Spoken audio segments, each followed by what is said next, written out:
Semangat pagi para pejuang NIP, kembali lagi di channel Meja Perawat. Jangan lupa ya, like dan subscribe-nya, gaskeun. Baik teman-teman, untuk sekarang kita akan latihan soal TIU tentang kemampuan analitis. Nah, apa itu kemampuan analitis? Langsung saja ke soalnya.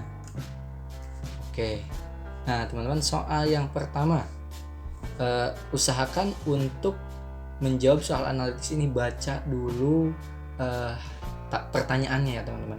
Ini seperti ini. Jika B menyelesaikan ujian sebelum A, maka urutan yang benar untuk menyelesaikan ujian pertama. Nah, oke, kita udah baca nih. Berarti yang harus kita temukan adalah yang menyelesaikan ujian yang pertama. Kita tandai aja yang pertama itu P dan yang ke sebelah kanan itu terakhir lah T ya.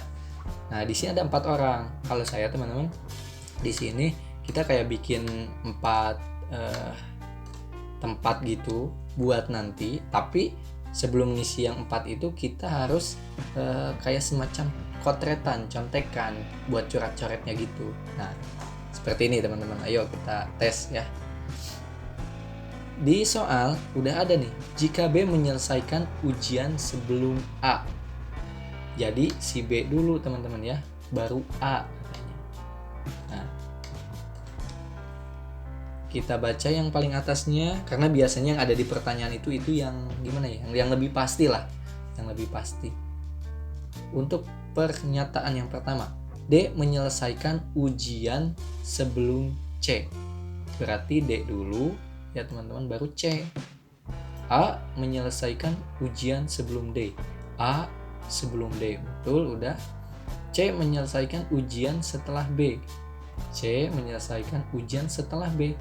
Nah, berarti urutannya seperti ini. Ini teman-teman sebenarnya sih boleh disalin seperti saya. Ini kalau saya biar apa ya? Biar pasti. Kadang dengan kondisi yang agak deg-degan, kadang kita suka agak teledor gitu. Tapi buat teman-teman yang udah sering latihan banyak, pasti lebih cepat lah.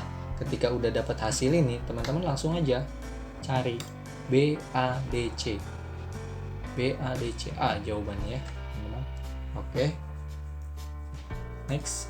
Nah, jadi buat teman-teman nanti kalau memang mau ngisi dulu, silakan di pause, isi dulu, baru dilanjutkan kembali ya. Oke, seperti biasa kita baca dulu pertanyaan urutan dari nilai tertinggi ke terendah. Nah, tertingginya itu saya kasih tanda T dan terendahnya itu saya kasih tanda R ya teman-teman. Nah, di sini ada 5. Nih, 5 tuh 2, 3, 4, 5. Oke, kita coba. Nilai Ani lebih tinggi dari Banu. Nah, saya mau membuat inisial aja ya teman-teman. Ani saya kasih A, dan Banu B ya. Jadi inisial depannya aja. Kalau memang nama-namanya itu huruf depannya itu beda-beda. Ani lebih tinggi daripada Banu. Berarti Ani di situ, Banu di sini ya teman-teman. Nah, ini saya kasih longgar sedikit biar nanti kalau ada coret-coret atau apa nanti itu bisa digunakan. Oke. Tetapi lebih rendah daripada nilai Nila. Berarti Nila lebih tinggi kan daripada si Ani. Nah, Nila saya tulis di sebelah kiri. Nila lebih baik daripada nilai Fatur. Oh, berarti si Fatur itu lebih kecil ya. Nah, ini saya taruh dulu di belakang ya teman-teman. Tetapi lebih rendah dari nilai Sigit. Oh, ternyata ada lagi yang lebih gede, itu si Sigit di sini. Si Sigit. Nah, nilai Fatur lebih tinggi daripada nilai Ani. Oh, si Fatur nggak di sini teman-teman, tapi lebih besar daripada katanya nilai Ani. Ini Ani ya, berarti Fatur ada di sini nih teman-teman. Nih, jadi urutan dari nilai tertinggi ke terendah. Nah, tulis di sini Sigit, Nila, Fatur, Ani, dan terakhir Banu. Ini dia. Kita cek. Sigit, Fatur salah. Sigit, Nila, Ani salah. Sigit salah. Sigit, Nila, Fatur, Ani, Banu. D isinya ya teman-teman. Oke, lanjut. Jadi teman-teman itu harus jangan sampai terjebak dan jangan sampai kebolak-balik gitu pernyataan yang teman-teman baca itu. Makanya kalau saya tadi kayak tetap dibikin garis di bawah, biar apa, biar nanti kita gak pusing, yang ditanyanya 5 kok ternyata ada 6 gitu orangnya atau gimana. Nah kadang dengan kondisi-kondisi psikologis kita lagi lagi riuh atau lagi deg-degan itu berbeda ya teman-teman dengan kita berlatih seperti ini. Oke, lanjut. Nah, di sini urutan dari yang paling cermat. Berarti nanti bakalan ada yang cermat, ada yang tidak cermat. Nah, gini aja lah. Oke. Nah, ini di PG aja ada 4 ya teman-teman. Berarti mungkin asumsi kita di sini juga ada 4 juga nih. Bukan mungkin ya, tapi pasti ada 4. Oke, kita baca dengan teliti. Oke, serius tapi santai. Nah itu dia teman-teman. Ali lebih cermat daripada Budi. Berarti si Ali lebih cermat daripada Budi. Ini juga saya menggunakan inisial aja ya, karena ini beda-beda nih inisialnya teman-teman. Ali lebih cermat daripada Budi, tapi lebih ceroboh daripada si Denny. Berarti Denny lebih pintar daripada si Ali. Oke, Mardi lebih cermat daripada Denny. Mardi lebih cermat daripada Denny. Oke, selesai teman-teman. Mardi, Denny, Ali, dan Budi. Oke, kita cek Mardi, Denny, Ali, dan Budi. A jawabannya teman-teman ya.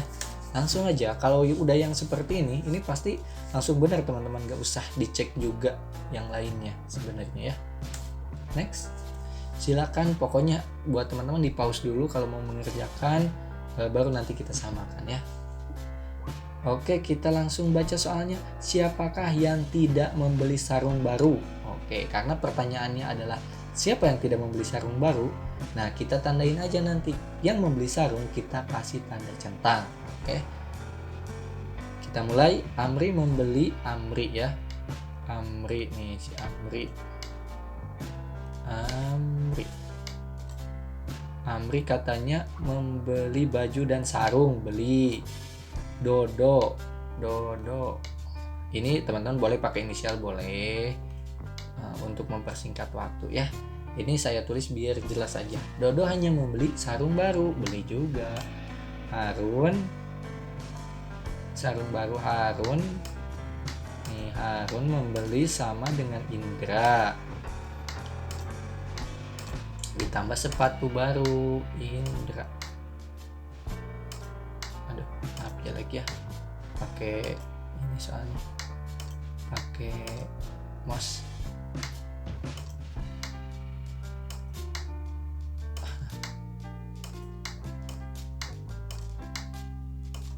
Agung membeli celana. Nih si Agung. Oh, Harunnya saya malah inisial ya. Ya udahlah inisial aja ya biar cepat teman-teman. Ini Harun ya. Ini AG, Agung ya. Agung membeli celana, sarung dan peci. Udah sarung nih, udah beli lagi. Nah, si Harun ini kan ini belum ada teman-teman pernyataannya yang dia beli sarung kan, cuman adanya Indra aja. Oke, kita lanjut lagi. Indra, nah ada nih Indra nih. Indra katanya membeli sama persis dengan Amri. Amri udah jelas baju dan sarung. Ya, centang lagi. Berarti Harun udah pasti beli sarung. Nah, berarti siapa yang tidak membeli sarung? Iya, jawabannya tidak ada. Oke. Nah, makanya hati-hati ya teman-teman. Kuncinya adalah baca dulu soalnya, kemudian cari-cari nilai yang pasti. Kalau enggak pun ya udah kita baca dulu keseluruhan. Tapi serius tapi santai untuk analisis ini ya. Jangan sampai kebolak-balik. Next. Silakan dicoba dulu. Oke, kita langsung ke pertanyaan. Urutan yang benar memperoleh gelar sarjana. Sepertinya ini dari yang pertama kali mendapat gelar sarjana kali ya. Oke, saya tulis pertama, ini terakhir. Jadi siapa yang gelar sarjana duluan gitu. Suatu keluarga mempunyai 4 anak, teman-teman. Oke, saya langsung tulis aja 4 di sini ya. Nah, kita langsung ke soalnya. Soal ceritanya maksudnya. Suatu keluarga memiliki 4 anak bergelar sarjana. A memperoleh sarjana sesudah C. Nah, berarti si A itu setelah C, teman-teman. Berarti C dulu baru A. B memperoleh kesarjanaan sebelum D. Nah, kalau yang ini B dulu kan, sebelum D kan, baru si D. Nah, dan bersamaan dengan A. Berarti si B ini barengan dengan si A. Jadi ini tuh bareng nih teman-teman nih. Ini bareng. Nah, oke, berarti ini nggak ada 4 urutan, cuman ada 3 karena si A dan B ini bareng. Jadi nantinya itu yang pertama A, yang kedua adalah si A dan si B, dan yang terakhir adalah D. Nah, sekarang kita tinggal cek. Kalau seperti ini ya mesti dicek juga sih satu-satu. Tapi kalau teman-teman udah dapat jawaban yang benar, udah langsung aja. D memperoleh gelar sarjana sebelum C. D sebelum C salah, karena kan si C dulu baru D. A memperoleh gelar sarjana sesudah D. Salah, A dulu tetap sebelum D. C memperoleh gelar sarjana sebelum D. Nah, ini benar karena si C dulu baru si D. Ini teman-teman udah boleh langsung milih. Oke, kita cek lagi deh yang ke D biar gak penasaran. A memperoleh gelar sarjana bersama D. Salah, karena yang bersama A itu adalah B. Yang terakhir B mendapatkan gelar sarjana sebelum C. Salah, C dulu. Yang benar adalah C ya teman-teman. Oke, lanjut. Siapakah yang duduk di urutan keempat? Silakan teman-teman untuk menjawab dulu. Nah, ini ada 6 mahasiswa katanya teman-teman. Berarti saya langsung bikinkan ke 3, 4, 5, 6. Nah, ini urutan ini aja deh lah. Pertama, ini terakhir ya kan. Nah, berarti nanti di sini 1, 2, 3, 4, 5, 6 gitu. Ini terserah sih teman-teman, boleh juga mau dikasih nomor boleh, mau menghemat kayak tadi tanda pertama dan terakhir juga nggak masalah. Ini biar ini aja ya, biar nanti kita lebih jelas aja. Oke. Kita cek dulu. Tadi seperti saya bilang cari kata yang pasti. Makanya kalau bisa sih sembari baca keseluruhan ini soal ya. Oke. Nah, mahasiswa duduk berurutan dalam ujian wawancara. Ini tidak bersebelahan dengan Salim, oke, atau Tia. Nila duduk di dekat Tia, Tia duduk di dekat Jufri, dan Jufri duduk di sebelah Nila. Salim tidak ingin didahului Harto, dan Harto bersebelahan dengan Tini. Tia duduk di urutan terakhir, teman-teman. Nah, ini ada jawaban yang pasti. Udah jelas, Tia itu pasti di sini. Karena di sini ada Tia dan Tini, Tia aku tulis TA aja ya. Tini nanti TI gitu. Oke. Nah, berarti udah jelas di situ. Tapi tetap saya akan nulisnya di bawah dulu teman-teman. Saya ini buat kotretan aja ya. Nah, TA udah jelas ke 6. Oke, kita lanjut. Nah, untuk melanjutkan ke analisis yang selanjutnya, kita cari yang ada unsur Tia-nya. Jadi yang udah berdekatan dengan Tia itu pasti udah jelas di situ tempatnya teman-teman ya. Oke, kita cek lagi. Tini tidak bersebelahan dengan Salim atau Tia. Ini masih Tini tidak bersebelahan dengan Salim atau Tia, itu masih kurang ini. Nila duduk di dekat Tia. Nah, si Nila udah pasti duduk di dekat Tia ya kan? Nila. Oke, sekarang nih udah nambah. Ada Nila, ada Tia. Kita cari juga yang ada unsur Nila atau Tianya juga. Oke. Tini duduk di dekat Jupri, nggak ada Tia dan Nila. Dan Jupri duduk di sebelah Nila. Tuh kan ini ada Nila nih teman-teman kata kuncinya. Karena Nila udah ada di sini di posisi ke-5. Berarti di sini adalah si Jupri. Oke, nah sekarang udah ada Jupri lagi. Tini duduk di dekat Jupri. Kita tinggal tulis si Tini ini. Tini di dekat Jupri katanya. Tini di dekat Jupri. Nah, Tini tidak bersebelahan dengan Salim atau Tia. Tini tidak bersebelahan dengan Salim atau Tia katanya. Berarti si Salim nggak mungkin di nomor 2 teman-teman.